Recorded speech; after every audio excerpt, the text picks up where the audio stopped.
You are listening to the Dyslexia Mom Life podcast. I'm Nicole Holcomb, former teacher and school counselor turned civil rights attorney and podcast host. It wasn't that long ago that we learned the reason that our daughter was struggling to learn to read in first grade was dyslexia. Fast forward 4 years past many hours of research and collaborating with experts in the field of dyslexia, now I'm sharing the lessons I have learned that took me from being an overwhelmed mom who didn't understand dyslexia to a go-to mom who is helping hundreds of moms each week through education and collaboration. I created the Dyslexia Mom Life podcast to give you simple, actionable, step-by-step strategies and hacks to help you do the same. If you're feeling alone and lost on your parenting dyslexia journey and you're looking to find a mom who gets it, you're in the right place. Let's jump in and get started. Hey there, you're listening to episode 129, and welcome to the podcast if you're new, and if you've been here for a minute, thank you so much for coming back and listening today. It means so much that you continue to tune in and learn all about dyslexia and all about parenting your amazing dyslexic. So today, I again have the very special guest of Chris Holcomb. Chris, thanks for being on the podcast again. You're welcome. Okay, well, today we are going to dive into a different topic than you heard us talk about last week. Today we're going to be talking about dysgraphia. And like dyslexia, it has a different name, right? Like when we think about dyslexia, dysgraphia, I'm not sure why people named these differences, these really unique names that are sometimes hard to pronounce and even to spell. But today we're going to talk about dysgraphia because you may or may not know, depending on how long you've been around your dyslexic, that dyslexia it usually comes with a family, all right? It usually comes with sisters. There's usually a car with other people in there with that dyslexic piece. And if you've been listening for a while, you've probably heard me refer to them as the dyslexic sisters. And so we're going to be talking about one of the sisters today. When you're reading or listening to other podcasts, you may hear people reference co-occurrences or comorbidity is what some people call it. So it's things that are happening, learning differences, disabilities, whatever you might want to call it, that is happening alongside the dyslexia. So like ADHD, for example, things of that nature. So one of the things we want to do this season in Dyslexia Mom Life is start to unpack some of these other pieces that you may be experiencing that you didn't know was going to be part of the package, right? You didn't know it was going to be part of this journey. So today we're going to talk about one of those sisters, like I said. We're going to talk about dysgraphia. So I want to try to give you an easy definition to remember, and it sometimes can be difficult to understand. But one of the definitions, like dyslexia, there's many definitions out there. So Chris and I were really looking at different definitions and looking at different experts. We just listened to I think it was a TED Ed talk. It was a high school student talking about her dysgraphia. It was really interesting to hear her talk about her dysgraphia. What was interesting, though, is that she defined dysgraphia for her as the inability to write coherently. Chris, did that strike a nerve with you when you heard that? Very much so. Okay, so for those of you that don't know, Chris, tell me a little bit about why we're talking about dysgraphia today and why you're here to talk about dysgraphia. Well, I'm here to talk about dysgraphia because I've never been formally diagnosed, but all the signs are there. I started as a young child having a lot of difficulties with handwriting, and handwriting was, like the big thing for me to start out with. But even as an adult, I see other little pieces that I didn't even realize were still there. And it's happened to me as recently as like this last week. I've had some difficulty with my writing. Yeah, because I know for us and our family, one of the things that we do to support each other, one of the things I do to support Chris is that sometimes when you're dysgraphic, you're processing things and you're writing things out. I know for Chris, he'll probably, echo this in a moment, which is, for him, it could be he's writing an email to someone and he'll say, hey, do you have a second just to take a look at this? And it's not necessarily to edit what he's doing, but what happens is a lot of times he'll write something out and I'll look at it and I go, do you realize you left 3 words out? Or do you realize it says this? And I know what he meant to say because I've got the context of the email in front of me, right? He's like, no, that's not what it says. I'm like, let me read it out loud. And then when I read it back out loud to him, he's like, yeah, that's not what that should have said.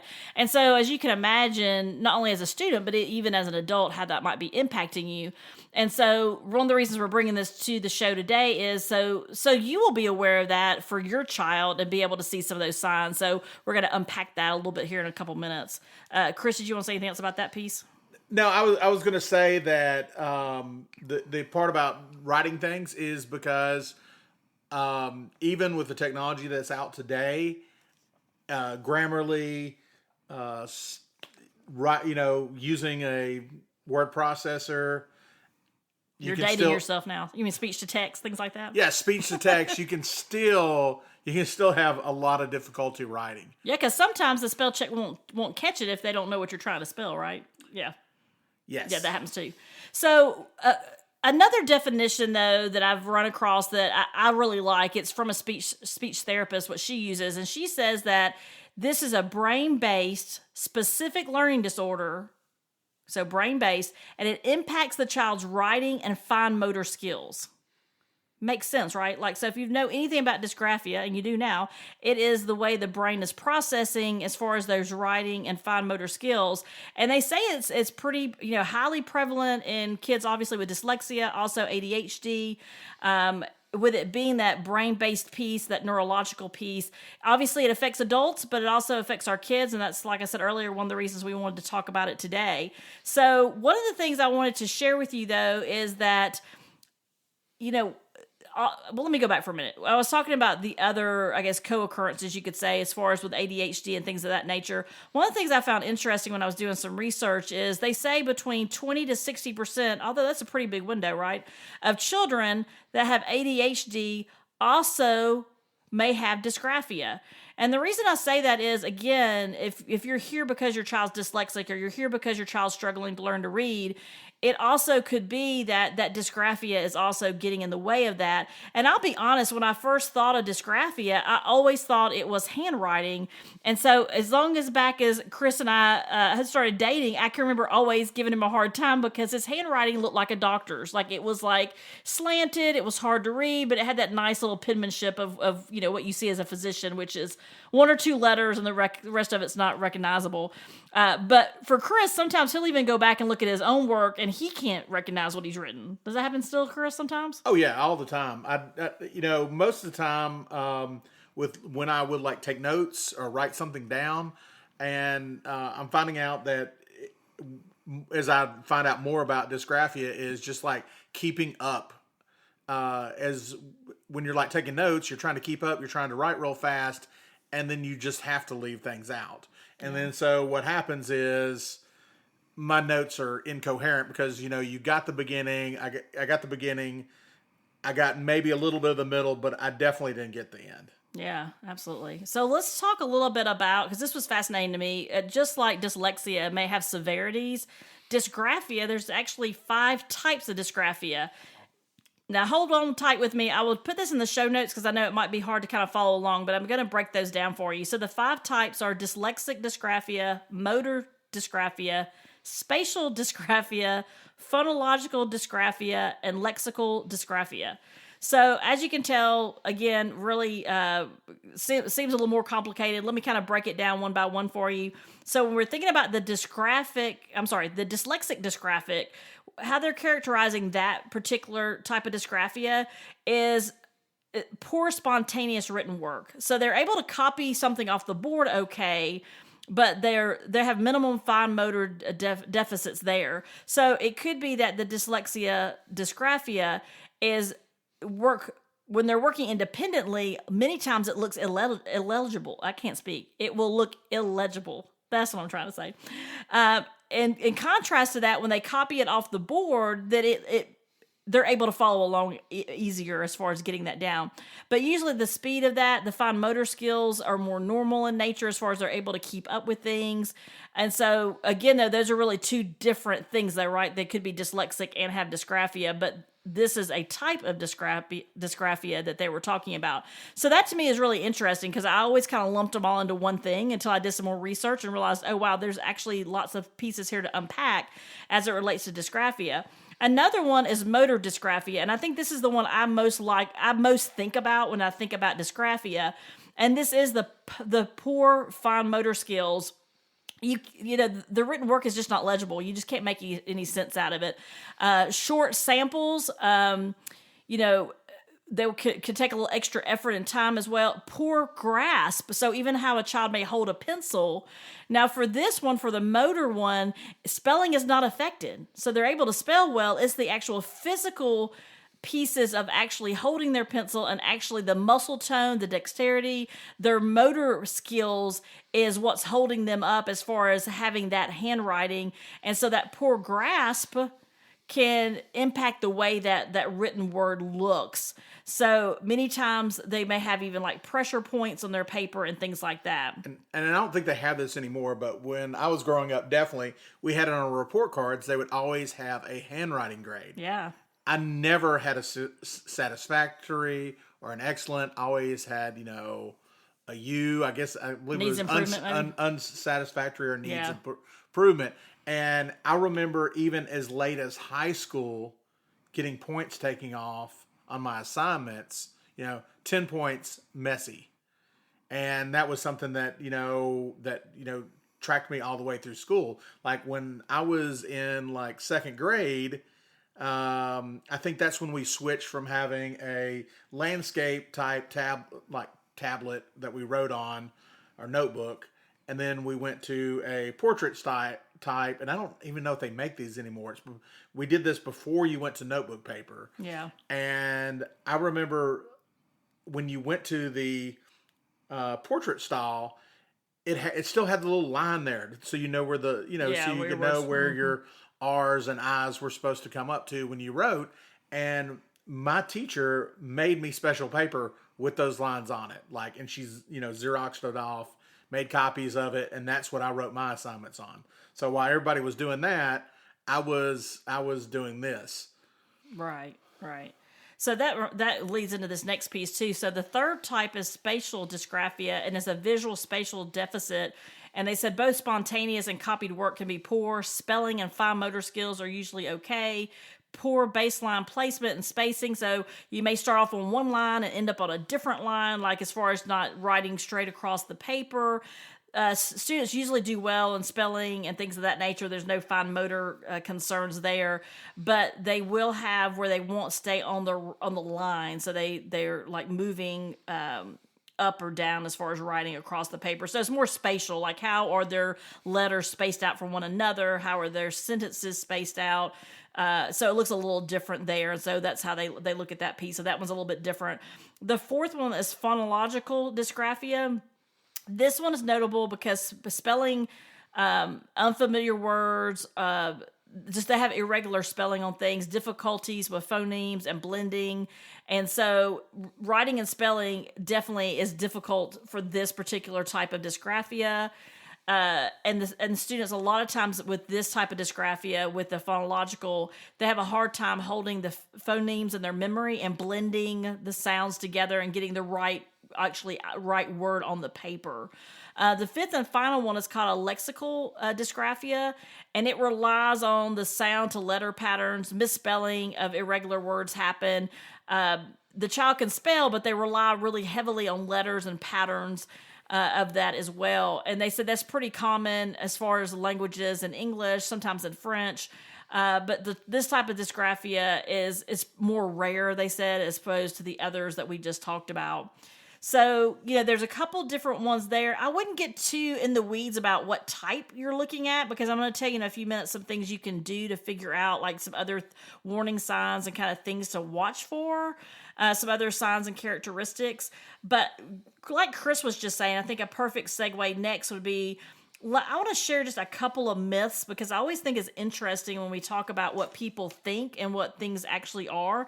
And so this kind of goes into where I started the conversation about what I think about when I was not educated on dysgraphia, which is messy handwriting a sure sign of dysgraphia?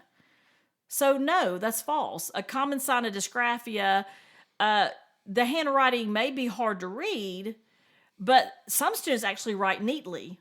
And so it's more of a time and effort. And so sometimes a student may say, oh, they just have sloppy handwriting, they just need to slow down. And that's not the case. A lot of this is the way your brain is processing the written word and then you getting it onto the page. So to me, that's very interesting as well. Then I can write neatly or write neater, but the speed is definitely been my issue. And I remember, like in school, when we do assignments, I was always like the last person to finish. And it wasn't that I didn't know the answer. It just took me that much longer to do my work. Yeah, so this other myth then goes right into that, which is students with dysgraphia are just being lazy, true or false. Definitely a myth, because what happens is that the act of writing, like Chris was just saying, is slow. It's a tedious task. So when students are thinking about forming those letters and those words, it requires so much effort that the child then forgets what they wanted to say in the first place. So it's not surprising that students with dysgraphia, they don't like to write. They may even resist writing activities. And to a parent, to a teacher, they may look like they're just being lazy because they just don't want to do it. But the underlying factors or concerns that we're not seeing is that they're struggling. And then we think about our students watching other friends, peers who are writing easily. So it really can even affect their self-esteem, just like with dyslexia. So, we have to think about those pieces when we're listening to, when we're even at home, right? And like, why is this taking so long? We have that at our house. It takes a minute sometimes to get things done. And so as parents, it's important to know that. In a few minutes, I'll give you some strategies that you can use. But I want you to know that you may hear that as well from people, or you may even think that yourself. But one of the things I see in that is that we went to this workshop a month ago, and when we were at the workshop, you asked me if I was going to take notes, and I said no. I'm beyond that. I've reached an age where I know that it's going to be more frustrating for me to take the notes than it is to just absorb it. And so that's what I did. I did not take the first note at all. I knew you were taking notes, so I felt pretty comfortable there. But then also I get into this thing where you go to the doctor's office, and what's the first thing you do? They hand you a sheet and they want you to fill it out. And that takes me forever. And last time I went, because, it's beginning of the year, last time I went there, I was sitting there, they called me back, I still hadn't finished it. I had my entire appointment, and then I had to, after my appointment was over, they, sent me out to, pay the bill or get my prescriptions. And I had to wait and finish filling out the little sheet that said nothing had really changed. And, did I have any medical problems? Right. Which was kind of crazy, but that kind of thing like stresses me out anytime I have to fill out any kind of like printed thing. So I just avoid it. So this is a good segue to that. Then the last myth I wanted to share with you was most kids outgrow dysgraphia, so it's not necessary to spend any time helping them. So obviously Chris just shared from an adult perspective where he's still, still, I don't know if you want to say interrupt, it's still part of something he deals with even, throughout his adult life. So that is false, right? Like that's not true. Dysgraphia, it is considered a lifelong something that you're dealing with.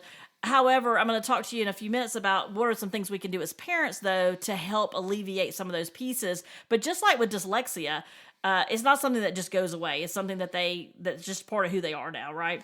So just wanted to give you a couple of myths there to kind of help a little bit with the 5 types of dysgraphia before we talk about some of the signs and characteristics, because you may be thinking, maybe this is me, or you may be thinking, maybe this is why my child is taking so long to complete work, or, something we've seen in our household is I'm always the last one to finish. Okay, but it's not because you're getting stuff wrong. It's just taking you longer to process and longer to get your thoughts out to the paper.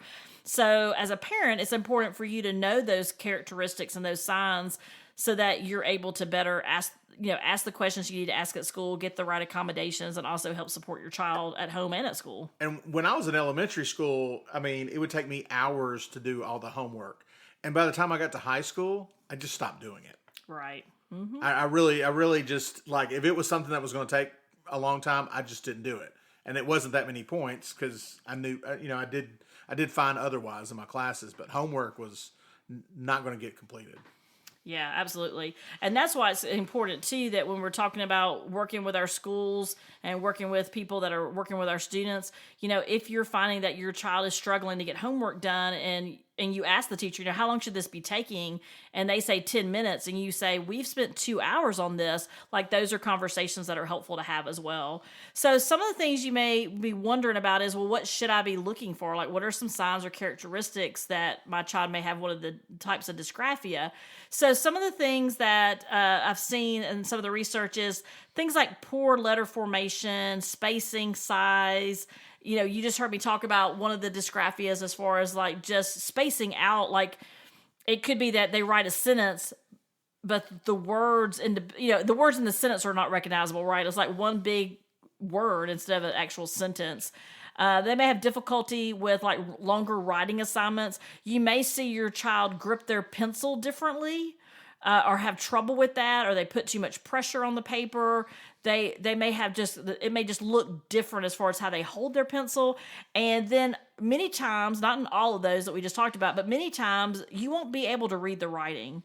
Your child may not even be able to read their own writing. So when they have that poor letter formation and they're really struggling to get that information down on the paper, you're also looking at anxiety around those pieces, maybe even a refusal to do the work or to write it down. And the act of writing might actually be painful for them as far as just because it could be a motor situation, a fine motor situation. So they're really struggling as to how to actually hold the pencil and do those things. And so there's a couple of things there to look at. Before I tell you, or share with you rather, not just tell you, but share with you kind of the next steps when you think about, yeah, those things are happening at my house. Like, I see my child really struggling to get the work done. And when we are working to write a sentence to summarize something, or we're writing down a couple of words, or we've got to write down some homework assignment. And we were doing some research earlier today, and we were even seeing where they were talking about it impacts math. It impacts every subject, right? Because it's part of it is that neurological piece to that. That was interesting. And we had a chemistry class together in college. Yeah. And one of the things I remember about it is I never finished. I never finished the test. Yeah. So obviously I'm not a chemist now. But it would be like a 50 question test, and he would give us, an hour to do it. And there was just like, I would not finish it because of the time it took me to, work out all the formulas and everything. And I didn't know it then. I didn't, I was just like, oh gosh, it just takes me forever. But I didn't realize it was related, and now it makes so much sense. Yeah. Yeah, I have nightmares about that class still. So, okay, so moving right along. So I do want to share with you before I kind of, like I said, give you some suggestions as far as what to do next from a parent perspective. I did want to share with you a little bit about what dysgraphia affects. And so I want to talk about, there's 4 different little domains, kind of, you could call them. So one is, when you think about dysgraphia, because it is neurological, one of the things that it impacts is concentration. So you might see trouble keeping track on thoughts.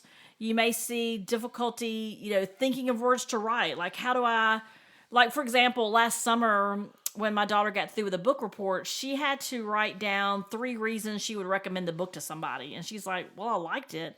I'm like, okay, but, and so she had a thought in her mind, but trying to pull those words out to try to figure out, so I had to figure out a different way to approach it with her. But it could be that they just get stuck there, right? Like, what are the right words to say here? And they could tire quickly when writing too. Like, they may need to take breaks because that concentration is so tedious for them, I guess. Well, and I know that one thing I do, and I still do it to this day, is sometimes I will come up with something and it'll be like really lengthy, and then I'll be like, no, I'm not writing all that. And so then what will happen is I will just shorten it.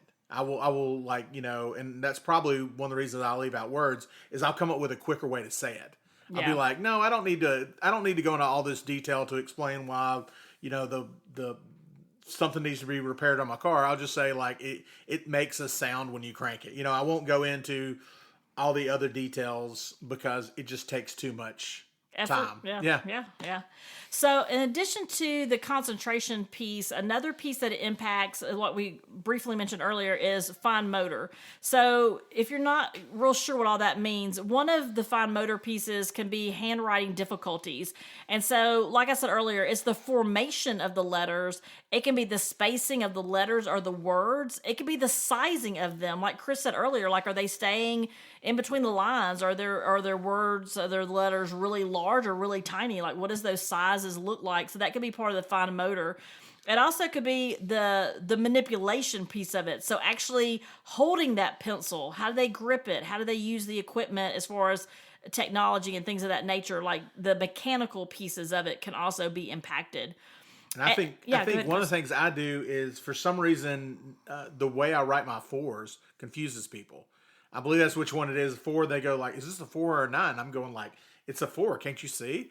But but the way I write them apparently is unique, even though it doesn't look unique to me. It's just the way I make 4s. But it really confuses people, and I think it's part of the fine motor. I mean, when I was a child, they encouraged me to play video games, which is something That's unheard of today. But I remember back then, and we were still using Ataris back then, so it was just Don't crazy. Don't date us like that. It was so interesting to remember them saying like, "Hey, you need to use one of these devices." Absolutely. Another piece of the 4 of the dysgraphia pieces I want to share with you is the organization. And you may hear some people say executive functioning. Some people call it executive functioning. It's about how your child organizes and plans. So the organizational part of it. So some of the things that might benefit that is like a visual, some type of visual aid. So it could be that you use some type of like a keyword vocabulary they can go to. I know sometimes in the past, teachers have given the kids like, here's a list of adjectives you can use for this writing assignment. A checklist may be helpful. Sometimes it might require time to plan visually. Like maybe they need to do a little mind mapping or story mapping where they're putting that subject in the middle. Maybe it's dinosaurs. I don't know. Maybe it's chemistry. Who knows? And then they're, making a little web out from there as far as what are the main topics I need to talk about. Kind of like an outline, but more of a visual outline, if you will. And then that gives the child something to go back and look at. And then they're definitely going to need, a part of the organization is time for proofreading. And that's hard because they look, I mean, even now, Chris is looking at me going, yeah. When you're proofreading something, you've spent so much time on it. Many times it's hard for you to self-edit. So you have to, get help from others as well. And I believe in the TED Ed thing that we're talking about, that it would take them twice as long to read something and then write the response. Yeah, absolutely. So the other part of the dysgraphia, one of the things that I was looking at too, as far as the other areas to look at is, and we can talk about more about this in a minute, but I wanted to kind of jump ahead and talk a little bit about this, which is things that can help in the classroom. And so one of the pieces there might be that, extra time, right? Maybe your child needs to have extra time as an accommodation, as far as it needs to be specific to writing, right? So it might need to be that accommodation, the way it's listed, is just not extra time, but maybe it's also extra time on written assignments, right? So look at those things. We're going to talk a little bit in a minute, but I'll kind of jump ahead and tell you, as far as, let me do that. So as far as like what I would do next, we're going to talk a little bit in a minute about where I was going there, but what I think about the things that you would do next is I would ask for an assistive technology assessment done for your child if you feel like that they're having trouble in this area. Occupational therapy is another evaluation you could ask for a school to do, and you're asking for those pieces so that you can determine if there's specific accommodations. And when your child was last evaluated, go back to that evaluation, see if there's any written. If you think this is an area that you're seeing some of these characteristics, then go back into that evaluation and look to see were there low scores in writing. Now, your child may be really young, so you might not have enough information there yet, but even their pencil grip and things like that, an occupational therapist can look at and say, yes, there are some concerns here, and they can start working with your child to help them. And it might be the accommodation is a special kind of paper, or it might be that they do have a special something that goes on the pencil. Like there's different things they can do that will help your child depending on what type of dysgraphia they have. And one of the things you mentioned, the assistive technology, is a few years back I was at a school and I felt like assistive technology was going to solve all of our problems, and some of the people I was working with were very paper based. It had to be handwritten. You know, like if you were, you know, charting, documenting a student's progress, you had to do it on paper. And I was like, it's so much easier to do it this way. And I was even doing it on an iPad, and it made my job twice as easy as what they wanted. And then I don't have to print it out for them because they didn't know how to look at things digitally or something. But one of the things I did was, at that time, they were starting to go one-to-one where the students were getting their own devices. And there was a student that I was helping with, and like the teacher had like said, you know, you write a paragraph about, you know, I don't know, dinosaurs. And 30 minutes later, the student's only written like one sentence, and he's doing it by hand. And I talked to the other teacher and said, I want to take him outside and try something.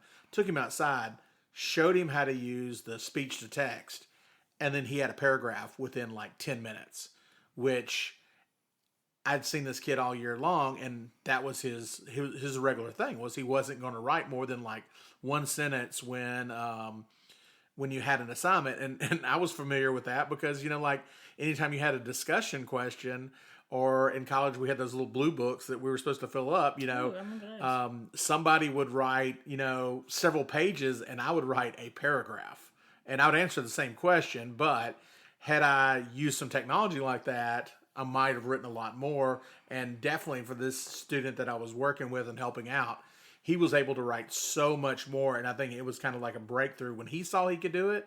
I think it made a big difference in like him as far as, you know, anxiety and everything else. You know, he wasn't stressed out because he was like, he's just talking to his computer and his computer's doing it all for him. Yeah, exactly. So when we're talking about like the pieces of what to do, you know, if you see some of the characteristics, and I'll put those in the show notes as well, you know, where your child might be struggling with the written component, but it could be that maybe your child is writing neatly, but it's taking a very long time, like we said earlier, like something that should take 10 minutes is taking an hour, hour and a half. So I would go back again and kind of dig into that evaluation, or ask those questions at the next meeting, or even call a meeting if you think that's a concern, to look at those pieces to see is this dyslexic sister, you know, in the car with us, right? Like, is this something that we're looking at? So once you do that, and then you have a plan of what assistive technology can best help your child, they really can benefit from that. Because like Chris said, there's speech to text where the child's just talking and it's literally typing it up. You know, it might even be at home. Maybe your child's trying to watch something and they're able just to hit the little button and they're able to speak to the device, and, you know, I don't know, Netflix or whatever they're looking at, they're able to search for something. And so it just takes that edge off. Some students may even use a voice recorder and things of that nature. So things that they can do, and there's lots of different apps and technology out there that can help with grammar, like Chris said, Grammarly. Again, though, if you go to get an assistive technology assessment, if your child needs that, then the school can help you identify which accommodations may be best for your child, and then those pieces can be helpful. The other thing that's helpful, I think, at home and at school that we talked a little bit about is really that executive functioning. It's really organizing and planning how they're going to do things. And sometimes it might be part of that is giving them a break so they can just really decompress for a few minutes and then go back to the assignment. But the executive functioning piece, like how are they planning and organizing it, sometimes they can get very overwhelmed with that, and that can really impact their work. So even when you're thinking about chores around the house and things you need your child to do, you know, chunk that up into smaller pieces. It might be that you can't tell your child to go do 6 things, or even if you say, go clean your room, right? Like, that's so overwhelming. Okay, go pick up all the laundry on the floor. Bring those back to me. So it may be that you're having to chunk things out. It may be that you're having to also do that with written assignments at home to kind of help them with that. That should also be something the school is doing to support you too, as far as helping your child have more manageable assignments. Those can also be accommodations, right? So when you're looking at all those things and getting the right people on board to have those conversations to make sure your child's supported at school, also be thinking about how you can support them at home, not only in homework, but maybe just things around the house, chores, maybe things they're doing, like, maybe they're helping cook dinner. Like, how are they learning to follow a process? So there's a lot of different little things you can try to kind of help them and help their mind, help their brain kind of figure those pieces out. Like for a long time, like when I would look at things, I always thought, oh, it's just, like the myth said, it's just that sloppy handwriting, but that's not it. It goes so much more and beyond that as far as from a neurological standpoint. And I know with dyslexia, sometimes that can be just overwhelming when you start looking at what it really means and the science of it. It can get a little overwhelming at times. And I think about like how you said something to our daughter about like writing down her assignments. And when you said that, I go like, she's not going to write them down, even though I think she does now. So I'm very happy about that because that was never me. But the thing is now you don't need to write down your assignments. You can just set a reminder and just, tell whatever device you're using, and I won't say those things and make everybody's computer go off right now, but you can say the right words and it will, set a reminder. I have a book report due. I need to check out a book at the library on this afternoon, and you can set all those reminders and everything for yourself, and those can be just like as easily as like talking into your watch. Yeah, absolutely. So I think that's an important piece too. The executive functioning definitely plays a piece of that with the dysgraphia, and it's part of the organization of writing. Like when there are reports due, or even like just homework in general can be overwhelming sometimes depending on the written component. I think it is important because we did have this conversation about how do we help her best organize her night, her day, her assignments, her projects. And I do think you have to find what works. And does, is it a dry erase calendar? Like that's what we're on now. We have a dry erase calendar and I sit down with her and we map out the week. What tests do you have this week? What projects do you have coming up? And then that way, every time we walk in the kitchen, she sees it. It's like a visual reminder. But Chris is right. You can also, if your child's using a Google Classroom or, there's other things they can use that they're more comfortable. Like at my daughter's school, they do like a week at a glance, and it is in a Google Classroom. So she's able to see like a visual representation of her week. And see what assignments they have and what topics they're going to go over. So it really just kind of depends on what best works for your child. Some kids do like to write down, page 6 is due or whatever. But for kids that are struggling and where writing is stressful and it's just, it's just difficult. So they shy away from it and they just don't want to do it. Then you've got to get a little creative because if they're not organized from an executive functioning standpoint, they're not going to get the assignments in on time, and then that's a whole nother layer of anxiety you don't need. And I think one of the things is by using the technology to do that, you can like she's got great memory, and I do a lot of things that too. Like I know I've got to go to the doctor, but I don't have it written down anywhere. I just remember it.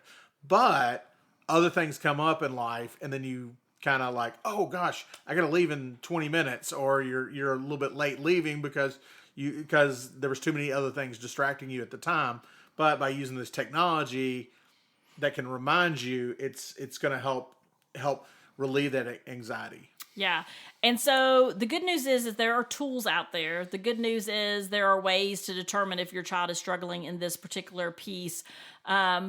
The other news is you're still mom, and so you're still going to have some things that you're going to need to do to help keep your child on track because they're not always able to do it all by themselves, right? And just like with dyslexia, dysgraphia is very similar to that, as in, helping figure out a system, I guess, a tool, something that will help keep them on track, help them figure out their assignments, and then also like just the actual piece of doing the work, like what works best in your home as far as, does your child just want to sit down and get it all done? Do they need multiple breaks?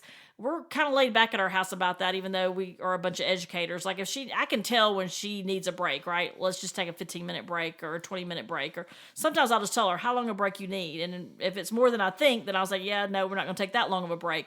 But, sometimes she just needs a break and then she comes back and she's ready to go, as opposed to trying to fight through those 15 minutes. It is just not worth the fight to get through that. Now, I get you may have multiple children, so we don't have that situation, so we can just work with the one. But, kind of pick your battles like with anything else.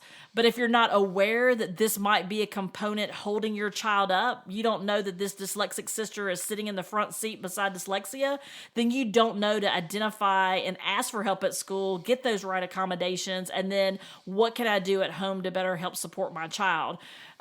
We found a lot of really resourceful YouTube videos that are like TED Talks and things like that. I'll try to link some of those in the show notes. There's a lot of really good information out there. I would just say be cautious of where you go because, you just don't know what you're running into. But there is some really good information out there. And I think when you think about the dysgraphia alongside with the executive functioning, which again is just really planning and organizing and helping them stay on track because it's busy, right? Like school's busy, life is busy. And so anything we can help take that anxiety off will help them perform better too. And then the anxiety is like a big deal, and I saw it because I did have a student a couple years ago who was dysgraphic, and like he started talking to me about like I can't do written test, and then I was like, oh gosh, what am I going to do? And he was a great student, and I just pulled him aside and said, okay, can we just do this orally? And so like I called out the question, he answered it, I circled it, that he got it correct. And we went through the test like in a matter of minutes, where if I had tried to, force him to write it, which I wouldn't have done, but if I'd done that, or, if I'd had to type it all up for him, it could have been like a nightmare for both of us. Yeah. So sometimes too, it's having that good relationship with your teachers to have those conversations about thinking outside the box. I know even at our house, I've asked teachers before, hey, I'm going to have her tell me I'm going to write it out. Like this is like third grade or something. I would write out the answer because she'd been at school all day, right? So by the time we got to homework, that was exhausting. And so if she could just verbally tell me that I could write it down, I'd put a little note, hey, write this down. I mean, they could tell my handwriting, right? It's definitely different than hers. But I had a community, and the teacher's like, that's absolutely fine. She knew I wasn't doing her work because I was literally using her words. But at the end of the day, like working, collaborating with your teachers to figure out how you can best support your child at school and at home, sometimes it would take 5 minutes for me to write down what she verbally told me as opposed to, an hour of her trying to write it down. How do I spell this? Oh, I forgot punctuation, like all those pieces, because like learning to read, writing is complex as well, as far as the grammar, as far as the punctuation, capital letters, subject, verb. I mean, I could go on and on. Like there's a lot that goes along with the mechanics of writing. And so if your child is struggling in that piece, then that's going to cause some anxiety, right? And that can also cause some kind of pushback at home when you're dealing with homework too. So when you're looking at those pieces, it might not be the dyslexia driving at that point. It could be that it's this dysgraphia where they're really stuck. Maybe they're starting to read now, but maybe the component that you're dealing with, and that will happen with dyslexia. It might be that it's ADHD. It may be anxiety. Like sometimes things are going to shift around in the seasons of your journey and different things are going to take a front seat. So what our goal is this season is to bring these different pieces to you and educate you on those so that you can ask the questions that you need to ask. And these words like dysgraphia don't just seem foreign to you. You have a little bit of an idea of, oh, okay, now I can intellectually have a conversation with somebody about, hey, I see this happening at home. What's going on at school? How can I best support my child? And we can give you suggestions of things, but at the end of the day, it's just like dyslexia. It's very individualized. And so you got to figure out also what motivates your child and, work all those pieces together in the dynamics of your home. But we say all that to encourage you, not to discourage you, and to help let you know that there are resources out there where when we were growing up, we didn't have any of these resources that the kids have. And I encourage you to really start to experiment with the technology because it wasn't until I got to college that I ever really, truly wrote my own paper. I would always like write something out, outline it, and then someone would type it up for me. Well, undoubtedly, they would change my words and it would not even sound anything like what I would have said. And it wasn't that they were trying to help me cheat. It's just they didn't understand what they were reading, and they just clarified it in their own manner. But when I got to college and I was able to just like use a computer and type it and print it out, and it just made a difference. My writing skill like tripled because I went from being like a C student in all my language arts and English classes all the way through high school and middle school, when I got to college, I was able to, make a B. And I was just like, wow, I actually wrote that. And it's actually my words. So when I got to use that technology, it made a big difference. Yeah, absolutely.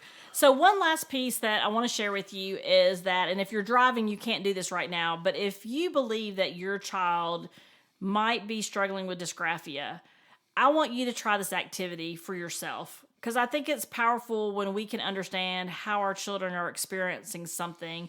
I know the other day we were watching something and they were talking about dyslexia, and my daughter said, it was the person said they could see letter. Oh, I know. She was watching Percy Jackson, and she said, they say that he sees the words like backwards or the letters float around. And she's like, it's not like that for me. That's not what it looks like.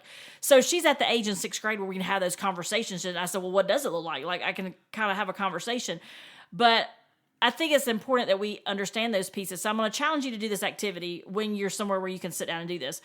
I want you to just get a piece of paper, something to write with. It doesn't matter what you write with.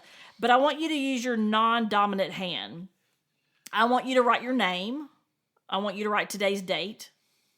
And I want you to draw a picture of something simple. Maybe it's a tree, maybe it's a flower, maybe it's a house, I don't know, something simple. And while you're doing this, I want you to pay attention to how much effort it takes you with that non-dominant hand, how it feels. Because this is a similar experience to someone who has dysgraphia, where they're really trying hard to form those letters, those words, put those pictures down on the page. And this won't give you an absolute pure vision of what that looks like, but it will give you a little bit of an understanding of what they are experiencing and why it is so hard for them to write. And I believe when you do those types of activities for yourself, when you're able to kind of put yourself in their shoes, it will give you a new perspective. That's all I'm going to say, a brand new perspective. So I am so glad that you're here today. I hope that you've made it to the end of our conversation. Chris, thank you again for being here and giving some feedback from your perspective. And remember, you got this. You are not alone. We are all on this journey together. Although it looks a little different, we are all here together. If you'd like to continue the conversation, please go to the Facebook group, Dyslexia Mom Life Podcast Community. And it is a private Facebook group, but you can jump in there and you'll meet other moms just like you and start building that community. We have some amazing people in there that will answer your questions even before I can. It's a very supportive community. You can also jump onto Instagram. We're posting things on there. You can ask questions, send me a DM, and we can connect that way as well. So you got this. Have a great day.